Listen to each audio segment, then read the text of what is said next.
ஜோதிட நண்பர்கள் அனைவருக்கும் வணக்கம். ஸோ இப்போ இன்றைக்கி நம்ம பார்க்க போகிற டாபிக் பார்த்தீங்கன்னா ஒரு ஜென்ரலான பேசிக்கான டாப்பிக்கு. ஸோ இதை நம்ம ஒரு 4-5 வருடங்களுக்கு முன்னாடி நம்ம போட்டிருப்போம்.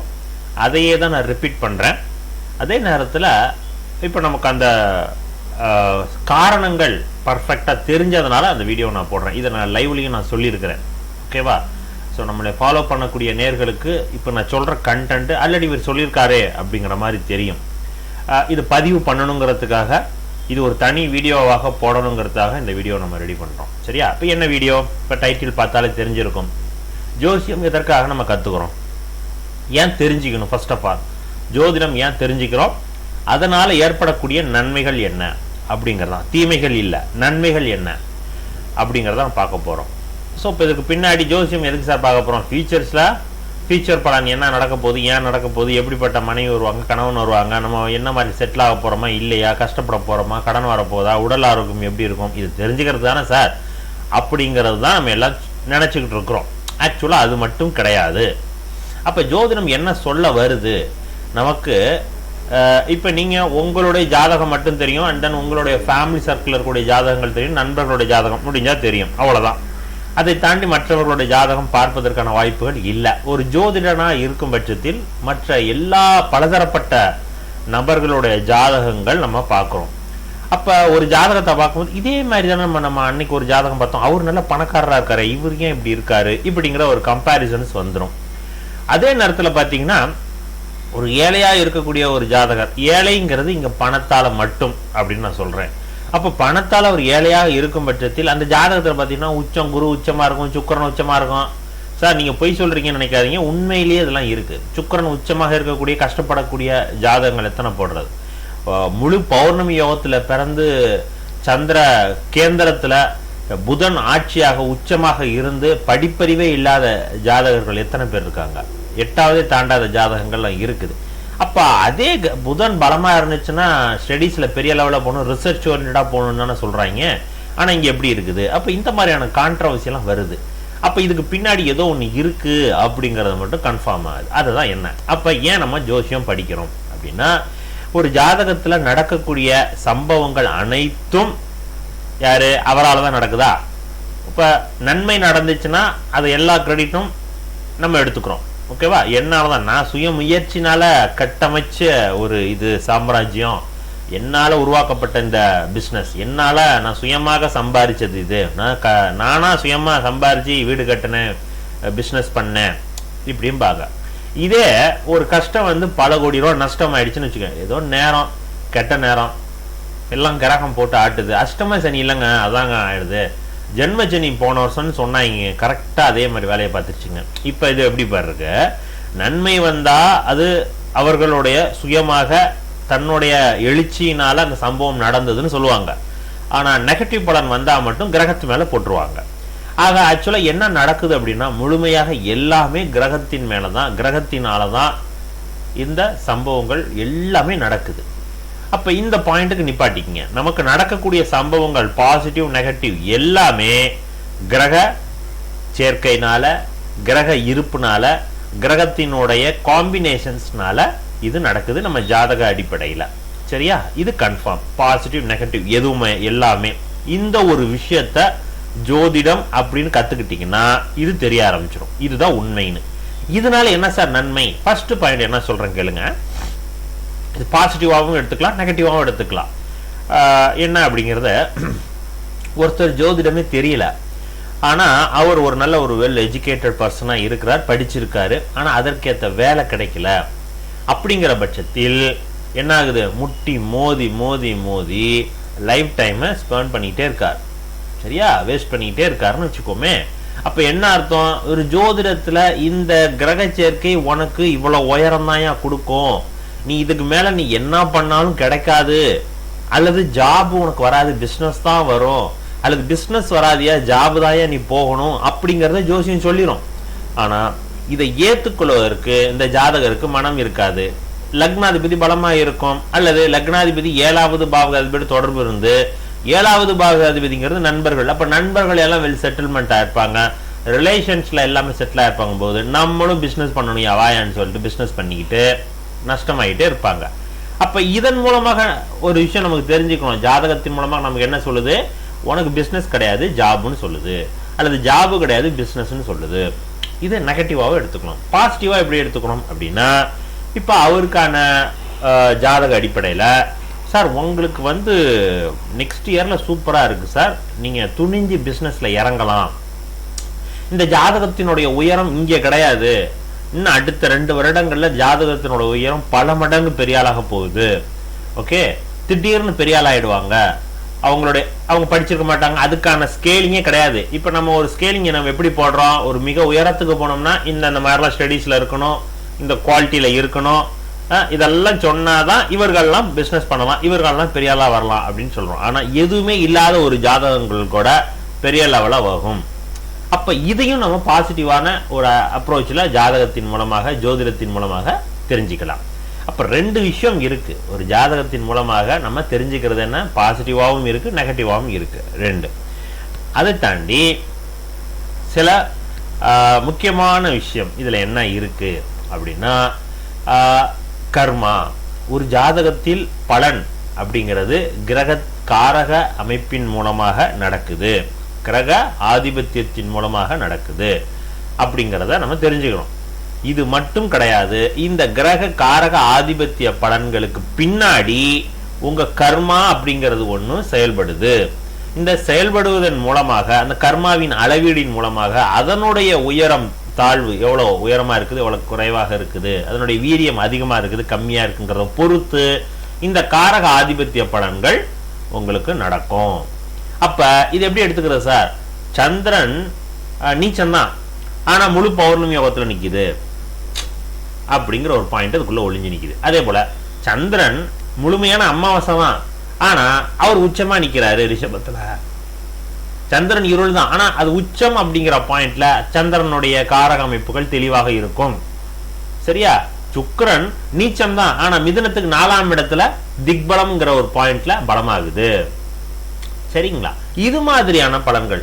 மகரத்துல குரு நீச்சம் தான், ஆனா லக்னத்துல திக்பலம் அப்படிங்கிற பாயிண்ட்ல பலமாகுது. இது மாதிரி 2 விதமான பலன்கள் உள்ள ஒளிஞ்சிருக்குது சூட்சுமமா. அது மாதிரி கிரக காரக ஆதிபத்தியத்திற்கு பின்னாடி கர்மா அப்படிங்கிற ஒரு பலனும் ஒளிஞ்சு இருக்குது சார். இதை தீர்க்கமா நம்புறேன். இதற்கு இது எப்படி வேலை செய்யுது அப்படின்னா, ஃபார் எக்ஸாம்பிள், ஒருவருக்கு ஒரே கிரக சேர்க்கை கொண்ட 2 நபர்கள், சரியா? உங்களுக்கு உதாரணமா புரியணுங்கிறதுக்காக சொல்றேன். இதை நான் லைவ்ல இதையே நான் சொன்னேன்.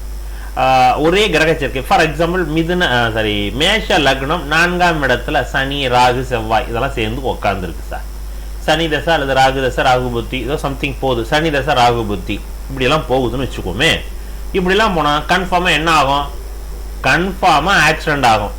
ஆகுமா ஆகாதா? 4ஆம் இடம் தானே வண்டி வாகனம், வண்டி வாகனத்தை தொடக்கூடாது சார் இப்படின்னு நம்ம சொல்லுவோம். சோ இந்த கிரக சேர்க்கைக்குள்ள அத்தனை நபர்களுக்கும் இதே மாதிரி சனி தசை ராகு புத்தியோ, ராகு தசை சனி புத்தியோ, அல்லது செவ்வாய் தசை ராகு புத்தியோ, சம்திங் எல்லாமே 4ஆம் இடத்துல சேர்ந்து 4ஆம் இடம் பாவத்துவமா நிக்குது. அப்ப 4ஆம் இடம் பாவத்துவமா இருந்துச்சுன்னா வண்டி வாகனம் வீடு வாசல் இதெல்லாம் இது எல்லாமே அடி வாங்கணுமா? முக்கியமா வண்டி வாகனம் பிரச்சனை ஆகணுமா அப்படின்னா ஆகாது. சிலருக்கு மட்டும் நடக்குது, சிலருக்கு நடக்க மாட்டேங்குது. இப்ப இது எப்படி தெரியும்? இது நாங்க பல ஜாதகங்களை கனெக்ட் பண்ணி பார்க்கும் பொழுது ஒருத்தருக்கு இந்த கிரக சேர்க்கை நடக்குது, இன்னொருத்தருக்கு நடத்த மாட்டேங்குதே. அப்ப என்ன நடக்குது அப்படிங்கும் போது அதுக்கு அடுத்ததாக பார்க்கும் பொழுதுதான் என்ன ஆகுது? இவர்கள் செய்த கர்மாவின் அடிப்படையில் இந்த வினை ஒரு ஹெவியா பெரிய அளவுல பாதிப்பை கொடுத்து, அவங்களுக்கு பல லட்சங்கள் நஷ்டத்தை கொடுத்து, ஹாஸ்பிட்டல் செலவை கொடுத்து, மன உளைச்சலை கொடுத்து, சில நேரங்களில் உயிரிழப்பையும் கொடுக்குது. ஏன்? மேஷ லக்னத்திற்கு லக்னாதிபதியும் அஷ்டமாதிபதியுமான செவ்வாய் அங்க நீச்சம். அதே போல ஆயுள் காரகன் சனி அந்த இடத்துல சனியோ ராகுவோட நிக்கிறார். ஆனா இந்த கிரக சேர்க்கைக்கு இந்த தசாபுத்தி வரணும். சரி, இதே கிரக சேர்க்கைக்கு ராகு தசை சனி புத்தி அல்லது சனி தசை ராகு புத்தி போகும் பொழுது அவர்களுக்கு உயிர் பாதிப்பு இல்லை, ஆனா பல லட்சம் செலவு பண்ணி வைக்குது. இதுக்கும் இதே கிரக சேர்க்கை. ரைட். அதுக்கு அடுத்தது இன்னொரு பாயிண்ட் என்ன சொல்லுவோம்? இன்னொரு பலன் என்ன சொல்லுது? இதே கிரக சேர்க்கைக்கு அம்மா தவிர்றாங்க, ஜாதகர் நல்லா இருக்காரு, ஜாதகருக்கு ஒரு பெரிய பாதிப்பு கிடையாது, சொத்து கொஞ்சம் விரயம் ஆகுது, அம்மா விரயம் ஆகுறாங்க, ஆக்சிடென்ட்லாம் ஆகல. அப்ப ஒரே கிரக சேர்க்கைக்கு எப்படி இந்த இவ்வளவு பலன்கள் மாறி மாறி நடக்குது? ஏன் இவருக்கு ஆக்சிடென்ட் நடக்குது, ஏன் இவருக்கு அம்மா இறக்குறாங்க. அப்ப இது பேஸ்ட் ஆன் இந்த கர்மாவின் அடிப்படையில் இந்த பலன்கள். இதுல நான் மற்ற எந்த கிரகம் சேர்க்கையும் சேர்க்கல, நான் அசியூம் பண்ணிக்கங்க மற்ற எந்த கிரகமும் இல்ல, எந்த ஒரு தொடர்பும், கிரக காம்பினேஷன்ஸ் தான் பலன். நான் என்ன சொல்றேன், எந்த ஒரு கிரக காம்பினேஷன் எதுவுமே இல்லாம இந்த பலன் நடக்குதுன்னு வச்சுக்கோமே. இப்படி வச்சுக்கிட்டோம்னா கண்டிப்பாக இந்த கிரக கர்மாவின் அடிப்படையில் இந்த பலன்கள் ஏற்ற இறக்கத்தோட போகுது. இதை எப்படி சார் நம்ம புரிஞ்சுக்கிறது, இன்னும் உங்களுக்கு எளிமையா புரியணும் அப்படின்னா, சில செலிபிரிட்டியோட ஜாதகங்கள்லாம் பார்த்தோம்னா ரொம்ப பளிச்சுன்னு இருக்கும். நான் பர்சனலாக நான் பார்த்த 2-3 ஜாதகங்கள், அதில் ஆக்டர் பிரசாந்தோட ஜாதகம் எனக்கு நல்லாவே தெரியும். அவர்கிட்ட நான் கன்சல்டும் பண்ணியிருக்கிறோம். அவரோட ஜாதகத்தில் மகர லக்னம், மகர லக்னமா எஸ் மகர லக்னம், எஸ் மகர லக்னம், 3ஆம் இடத்துல சுக்கிரன் உச்சம் சூரியனோடு இணைஞ்சு நிற்கும், லக்னத்தில் செவ்வாய் உச்சம், சரியா, சந்திரனும் வளர்பிறைன்னு நினைக்கிறேன்.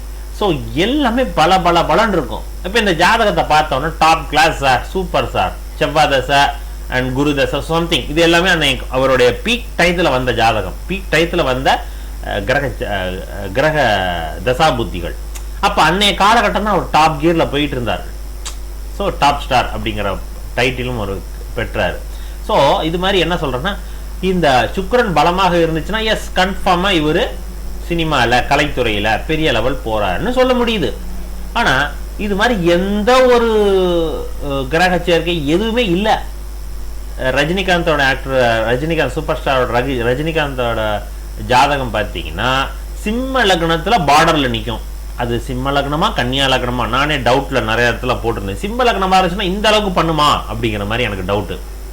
சரி, சிம்ம லக்னம்னு வச்சுக்கிட்டோம்னாலும் 5ஆம் இடத்துல சுக்கிரனும் புதனும் இருக்கும். இதுல தனுசு வீட்டுல 7ஆம் இடத்துல குரு நிற்கும்.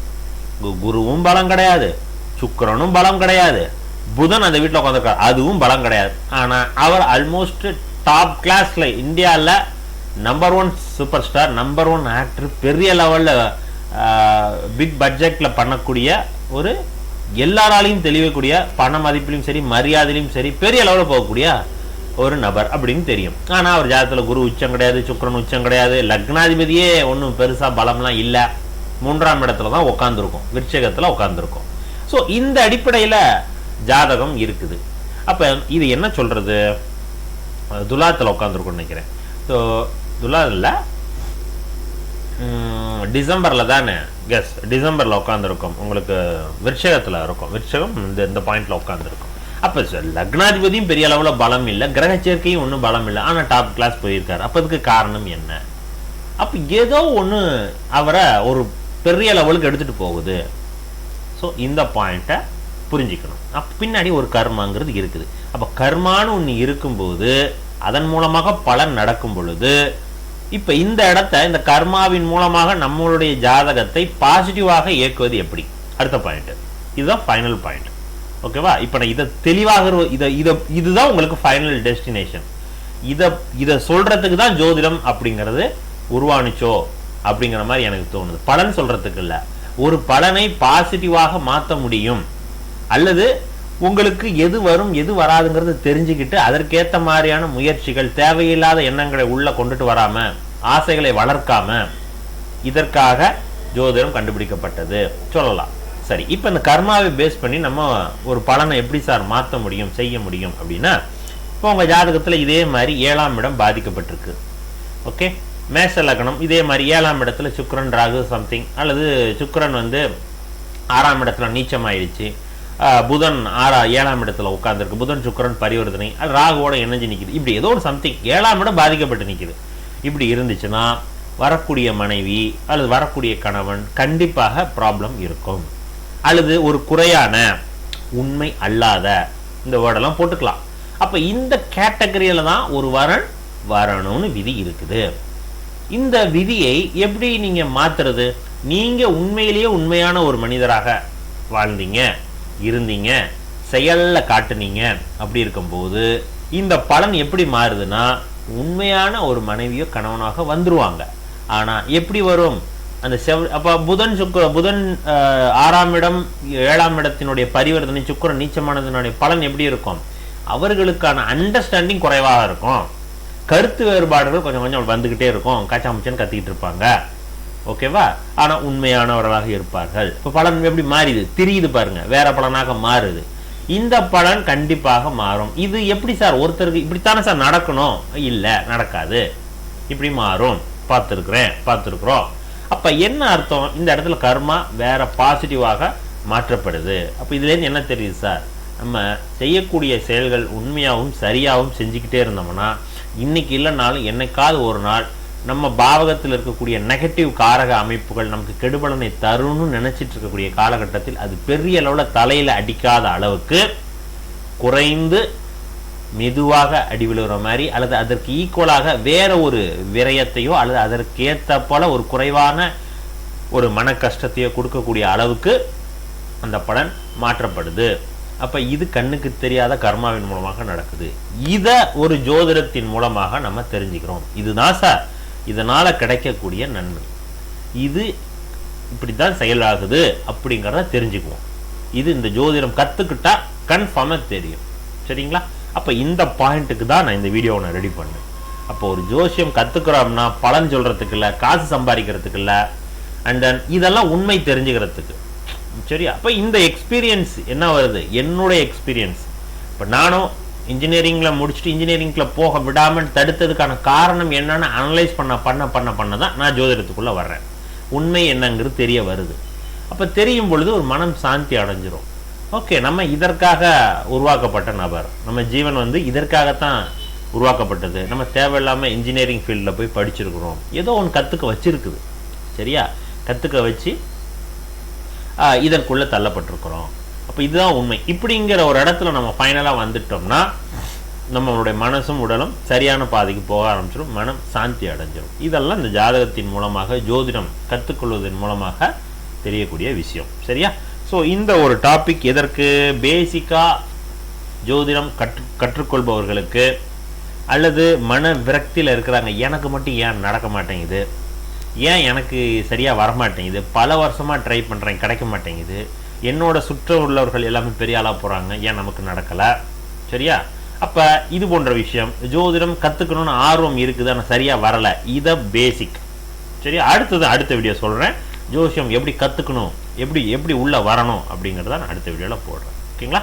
சரி, இந்த வீடியோ கண்டிப்பாக பிடிச்சிருக்குன்னு நினைக்கிறேன். பிடிச்சிருந்துச்சுன்னா சேனலை சப்ஸ்கிரைப் பண்ணிட்டு ஃபாலோ பண்ணிங்க. அடுத்த வீடியோவில் சந்திப்போம். நன்றி.